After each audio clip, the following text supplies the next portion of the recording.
Hello guys, this is leathertoolz.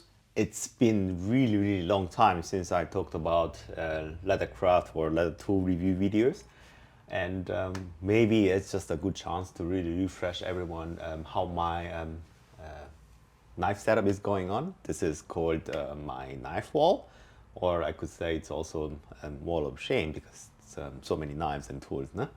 So I would just like to talk a bit about my tool selection, about my steel choices and so on, just because my ideas really changed a lot throughout the years, and how I feel about steels and knives.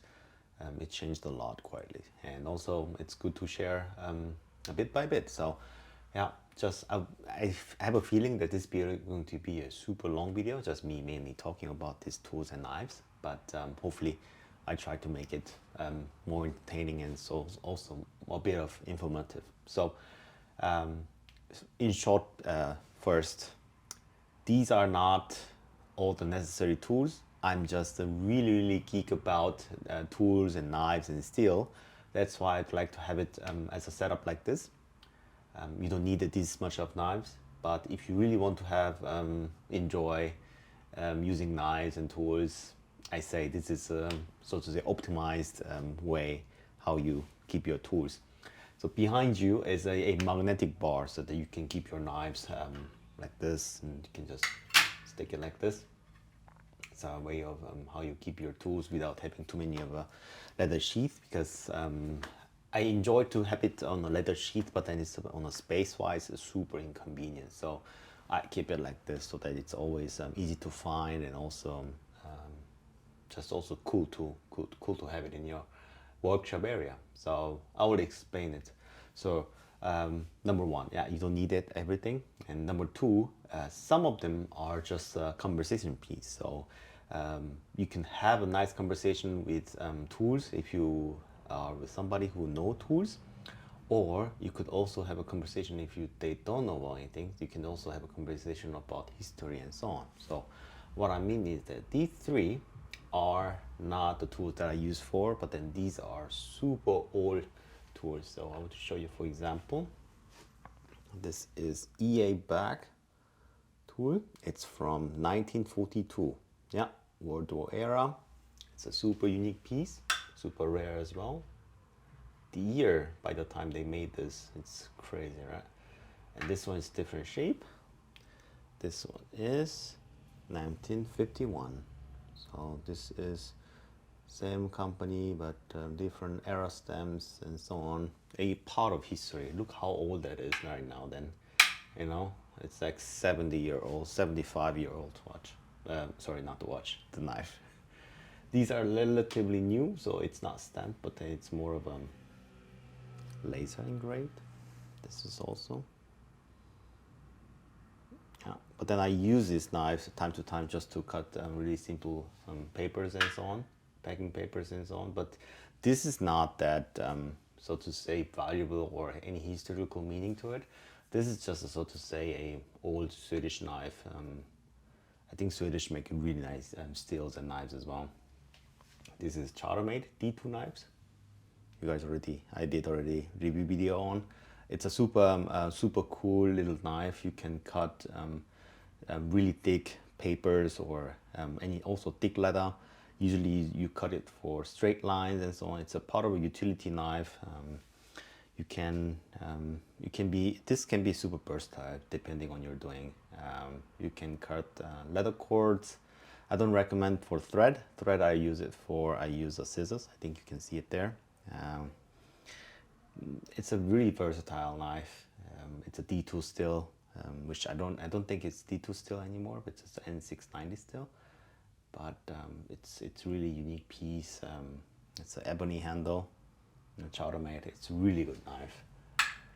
This one, this is more of a neo vintage, so to say. Looks like it's patina. This looks like a rust, but it's not a rust. This is patina. Yeah. So it's a patina. It's a carbon steel, 1095 carbon steel. It's from Great Eastern Cutlery. These are not the leather tool company. These are just leather, traditional American leather knife company. Oh, sorry, I'm missing a lot of words today. Sorry. This is not a leather tool company. This is just a knife company. But then it just had a really nice sheath foot. It's a flat edge knife. I use it for also cutting, using as a utility knife. I like to use different tools for different tasks and so on. So I like to shave down things with it. Depends on the purpose, and that's why it's kept as next to it as a utility knife. Really nice, simple top and steel, 1095. It's super easy to sharpen. This is Danny Merlin knife. This is a so to say half moon knife, so to say utility. You can cut tight patterns with it. You can cut straight lines with it. It's a walnut handle. It's a quite traditional American style, so to say, a round knife. This one is really interesting knife. This is a Japanese Kiridashi left-handed one. Yeah, mirror polished, flattened. It still needs to be flattened, perfectly flattened. I see a little bit of dish. This is a handmade Kiridashi made by me. I'll show you the stamp. It's June, Berlin handmade, and you can't see the stamp at the end very well. This is made of K390 steel. It's a super steel, power tool steel. This will cut and cut and cut. This will really have a crazy long edge retention, and very tough as well. That's why it's just extremely hollow knife edge, one side edge, because it's super tough steel. Relatively short, so I don't think you can use it for a long time, but this is very good steel. They don't make as a the K390 Kiridashi anywhere with a left-handed one, so I made it. I'm very happy with it. I let them heat treat it by somewhere out there, special place where they heat treat the steels like this. I'm very happy with it. Yeah. So next one, this is a paring knife. So, oh sorry, no, this is a paring knife. So, how do I explain this? This is the teak handle and a very thin 012 steel. Yeah, it's also carbon steel. Whenever you see a steel, not always, but if you see a steel like this super blotchy, this is a sign of a carbon steel, but not always. Yeah. Carbon steel tends to be much sharper than the stainless steel, but also premium stainless steels are very sharp as well. For example, this one, I'll show you, tell you about it a little bit later. But this one, I really like it because it's also made by me. It's not a high-end, so to say, fit and finish, but then it's a very unique, very narrow, very thin paring knife. Also left-handed, flattened. And it's one of the so to say professional direction that I went for in terms of knife making, because this is a wood handle installed on. I will want to see how the patina reaches gets onto the steel naturally, because I am not oiling this steel. So that's why I'm very happy with this oil blotchiness that's happening on the steel. We'll see. Yeah. So this is a very narrow, thin paring knife. So these are the Chartermade knives. These are the highest quality knives. I'm trying to sharpen them on a stone. It's getting relatively sharper because I'm trying to make it super flat as well. You see the struggle there I'm doing. It's a beautiful knives. It's the best, one of the best knife maker and also leather tool maker out there that you can go for. Chartermade. I highly recommend them. I will make it definitely in use after I sharpen them on a stone. They came razor sharp, I guarantee, but I would like to get it like stone sharpened, because it just gives me better peace of mind when I sharpen it on a stone rather than sharpen it from someone else or the machine, because I don't know, the stone gives it much more delicate cutting feel than machine sharpened one. But I say, when it came to me, it was like crazy sharp. It was amazing. Yeah. So this is also Danny Merlin, let's just say utility knife. I like the the look of it and so on, but I had to modify it a bit to fit my hands and so on. I kind of like it, but I also kind of regret that I should have not done it, especially this round notches. Um, but it's a really cool utility knife, also custom made for me because it looks like the stamp is on my right side of the knife, which means this is the presentation side on my left hand. This means it's a left-handed one. It's a custom made by him. This is also Danny Malin 122 model. This is super famous design, copied by many makers. This is his original design, and I have this original design. Danny Marilyn stopped stamping it, these numbers. So this is 122 model, but he doesn't stamp it anymore. But this is one of the earlier model with a mesquite handle. Very happy to have one of these. So this one, for some reason I had a tip protected, but this is left-handed 01 tool steel Japanese leather knife. So flattened very well. This is what I mean by flattening it on a stone. You can see that flatness, how flat it is. It feels super flat. No? Yeah, it looks, I mean, it doesn't feel, I mean, it looks super flat. Yeah, this is what I want to achieve for all of my tools. And this is the edge. This is Japanese whole wood handle, quite long, quite ergonomic. I like this width of the knife, but it's slightly thick, so I can't use it for cutting thick leather. But this knife is one of the first knives that I made with my own skill set. Very happy with it. Yeah. This one is Nobuyoshi 24 millimeter diagonal knife, which you use it for using cutting patterns and so on. Super blue steel. This maker went out of production, sadly. Yeah, because the craftsman retired. So I think it's one of the last pieces that I have from Nobuyoshi. It's a great knife. A lot of professional in Japanese world, they are using this knife. One sad thing about Japanese craftsmanship as well.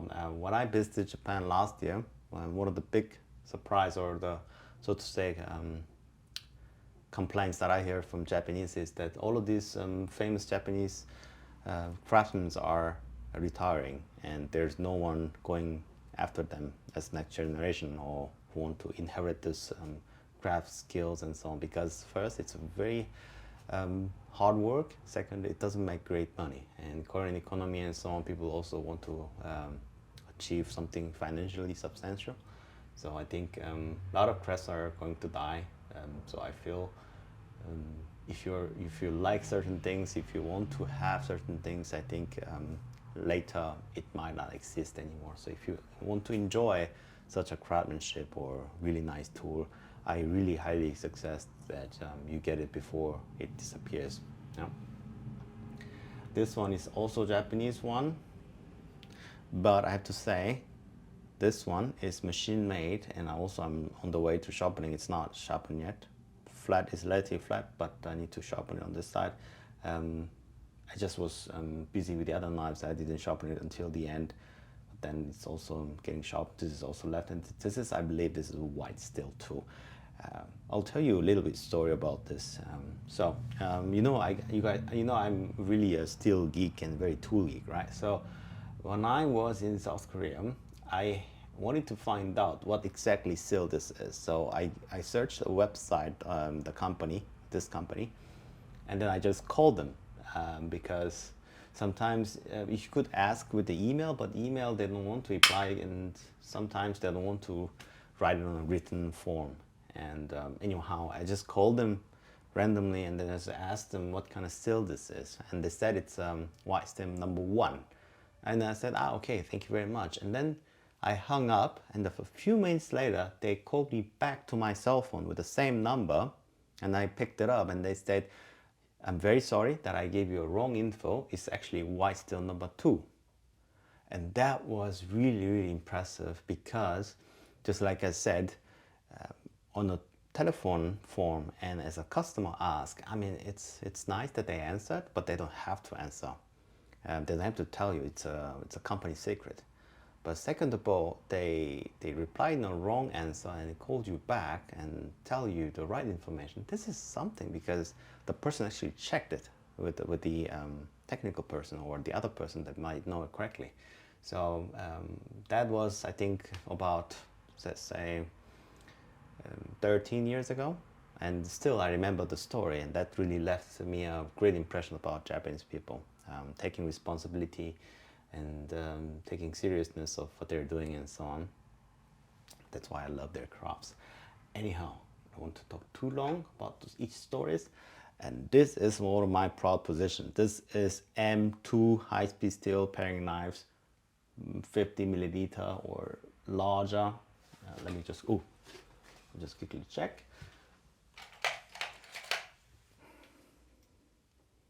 Okay, it's 45. This is 45 millimeter width, really nice M2 steel. I love M2 steel because they get incredibly sharp, and stay sharp as well. And you know what? This steel, in this form, easy to sharpen. It's crazy easy to sharpen. I sharpen it with on a king waterstone, not even ceramic stones. This is easy to sharpen. It sharpens like a butter and also stay sharp. I don't know what it is. I think it's extremely good heat treatment, makes really nice grain structure, and then on a sharpening stone you can get a quite good sharpening result because the grain structure is so fine and uniform. I think that's it, because I didn't fully make or heat treat this knife. It was heat treated. It came heat treated because it was partially a saw. I had to cut it down and then made it into a shape as a hardened form. I'm very proud to make this knife, and it had a lot of effort here because the rounded edges and the bevels and then making flat and so on. You see, it's like a mirror, you know, partially. The reason why this part is milky is that because it was sharpened on a stone, and it tends to get a bit of milky with the stone because I don't have a polisher. Polishing completely like a mirror is a bit of different story than making it really completely flat. Yeah. So again, very good knife. This is also very good, proud of my position. This is LWL34 steel. It's a powder stainless steel, which I talked about it when I was talking with that knife. It's a premium stainless steel. It's not a hyper steel or super steel, so to say. It's the CPM 154 equivalent in Europe. Also one that I made with my stamp, and also, the steel stamp that I put it on a bag is gone now, but it's crazy sharp, and it also stays sharp. I'll talk about the steel choices and staying sharp. If I want to choose both into both of it, it'll be very difficult. I just keep as a backup knife because I don't want to sharpen it during my craft. So I just keep these two in a circular. So I either use this one or this one. If this gets dull, I may strop it, or I change to this one so that I have an extremely sharpness right away. Both I like it. On a spec wise, if you really compare it on a lab comparison, I think M2 will outperform this LWL34 in this angle and this steel format and cutting leather and so on. But LWL is not as lower as M2 either. So it's like really neck to neck. Yeah. So it's a really good steel, powder stainless steel. This one, I'll have a lot of long stories, guys, but I'll try to make it short. This one is 52-100 steel. It's a ball bearing steel. So look how flat this is on that area, on this area, and the other part is oxidized. Yeah. This one, I have to tell you, unintentionally, I heat treated this knife myself. I was already quite seasoned heat treater, and I had the chance to use a heat treating oven, and I heat treat this, and I tried to make it in harder rather than the soft wise, and so I aimed it for higher HRC, and I checked the hardness with the ultrasound hardness tester, and then here it says 64, and from here on it says 55. You know what I mean? So the heat treating stopped it here because, yeah, I remember, because I dunked it in a bucket like this, and then this part dunked it much faster, and then I cooled it like this. And then I realized that it's exactly around the half that I got it super hard on this side, and then a little bit soft on this side. 55, in a lot of marketing, in a knife marketing world, 55 is a very soft, very soft. But in practical tool wise, or if you buy a tool somewhere, anywhere in the world, you might get a cutting tool range 55. It's not a best, it's not a worst either, but it's also a workable edge. It's a usable edge that you can use it on if you have a HRC 55 as well. But I also realized that if I use this 55 HRC range, it's around here, and then I have no other places to grab onto. So looks like the edge, the live edge that I can use this knife for is only about this length, and it's about 64. And I'm very happy with it, because if this part is 64, I am assuming this part is also 64, or maybe 65 or 66 even. But this is what I aimed. I annealed it 3 times already, but then it shows this result. I think it's not that brittle, and I've seen that it's not brittle. It takes a burr amazingly. I can feel it when I sharpen it. This knife was heat treated properly. I think I got lucky though, because this is actually too high for my expectation. But in terms of sharpness, easy to sharpen, how long it stays sharpened, it's a really, really sweet spot. Really, really sweet spot. I love it. It's really, really my proud position. Because of this, I also started to make other knives, but then it didn't turn out as good as this one.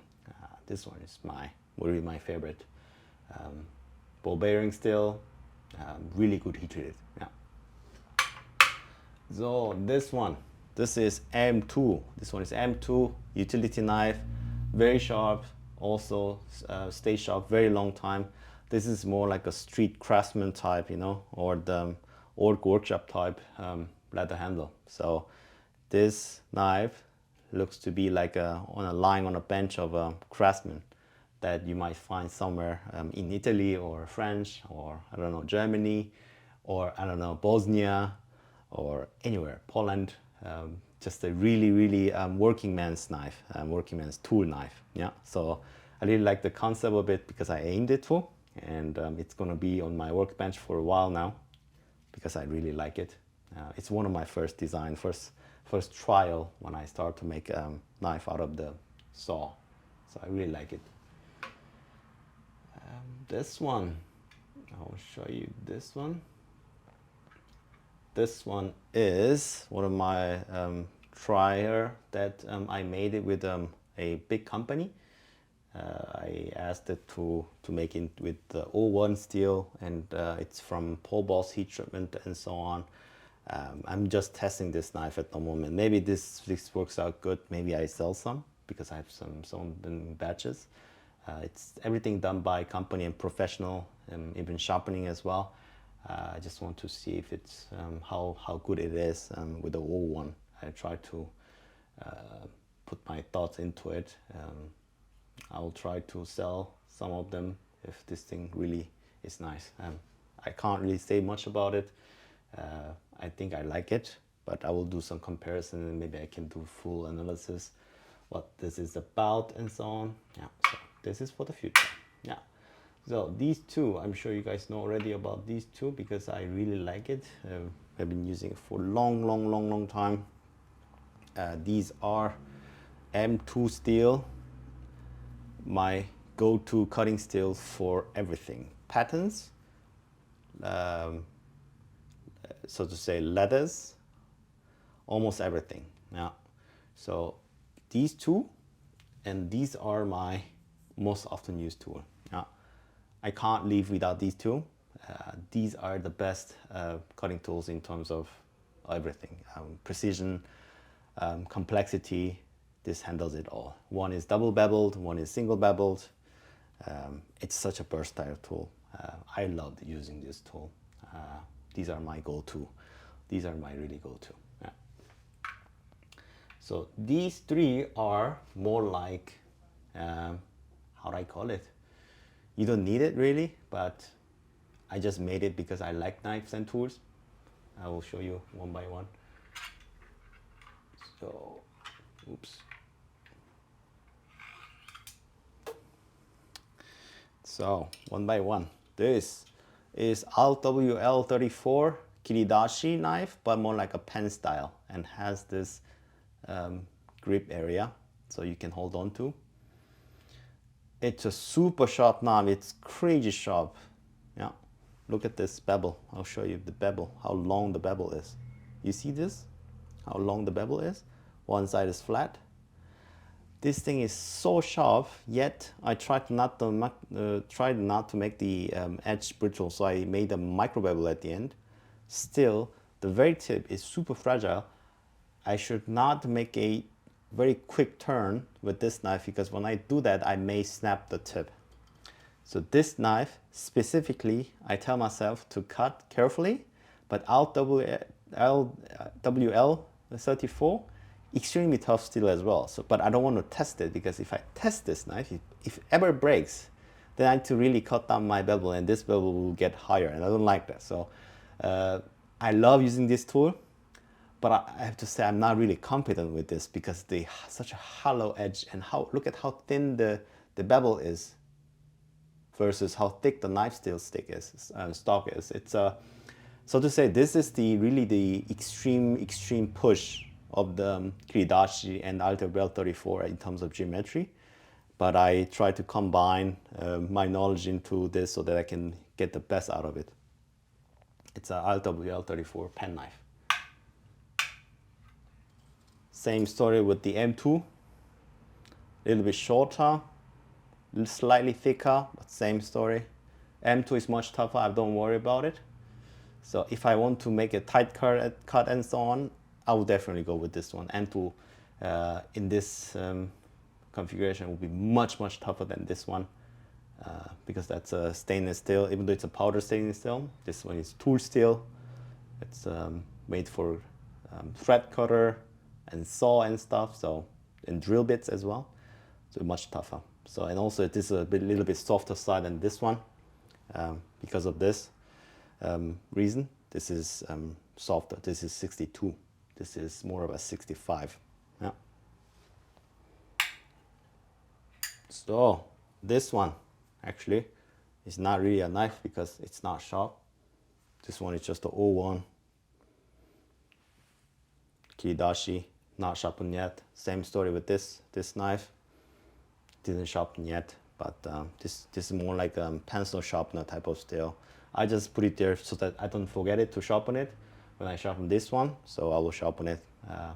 This has also a hole for hanging something, but this will be used as something if I need to cut something, but there's a maybe metal inside because of the ribet and so on. I don't want to hurt the edges. Then I will use this one. This will be a very stiff angle because I want to make a stronger edge. 01 tool steel, easy to sharpen. Relatively also softer side. This is 59 HRC. Yeah, so this will be very tough knife, and this will be my workhorse when I don't want to ruin my edge. So yeah, this will leave it there. So yeah, that's it, guys. I talked a lot. Review fresh of my knives, why I put it there, why I like about it, and so on. Hopefully you guys find it interesting and so on. Share me about your interest in your steels and knives, tools, and so on. I want to hear you guys about it too. Yeah. So that's it. Hope you got this video was interesting for you, and I hope you guys have a good day. I will see you guys next video.